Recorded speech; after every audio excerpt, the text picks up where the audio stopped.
تاني حاجة، حفظ سورة من القرآن الكريم.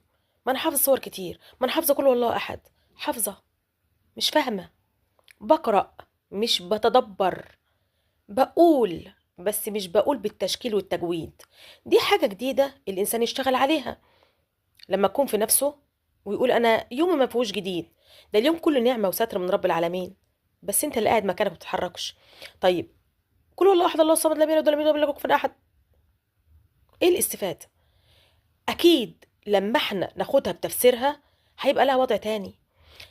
آية واحدة أو سورة صغيرة لما نتدبر فيها بتفتح القلب، ألا بذكر الله تطمئن القلوب، وبتشرح الصدر وبتعلي من روحانيات الإنسان.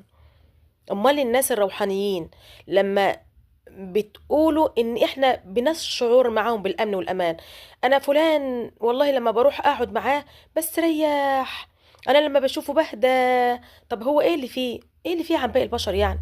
إنسان روحاني، تبقى روح حلوة، بيبقى في حاجات ما بينه وما بين الله بيعملها، ومن هي دي من ضمنها بيتدبر، بيقرأ بتعمق، بيدي من قلبه، مش مجرد القراءة كقراءة.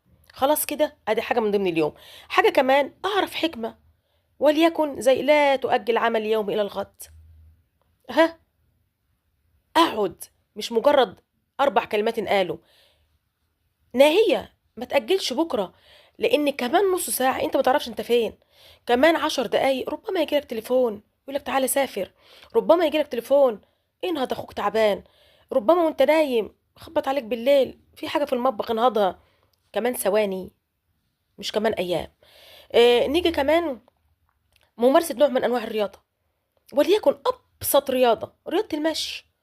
انا ما عنديش طريق طويل، انزل حوالين العمارة بتاعتك ولف نص ساعة عشان رجليك، ايه اللي فيه؟ كل واحد وليه رياضة معينة. انا اللي انا بتكلمه ده انا عن نفسي، بس انا بسهل الامور، فمش شرط بقى اقول وتروح الجيم وتلعب جمباز، وتروح تلعب وتعمل ساونا. ما الحاجات ما هي ياما، احنا بنجيب ابسط الامور. خلاص. في قراءة قصة، انا عن نفسي بقرأ قصة حياتي. ما اجملها من قصة؟ بدل ما اشغل نفسي بقصص الناس وانا ماليش علاقة بيها، انا اشغل نفسي بقصتي انا، لان قصتي هي اللي منها العبرة. انا هتحاسب عن نفسي، مش هتحاسب عن حد تاني.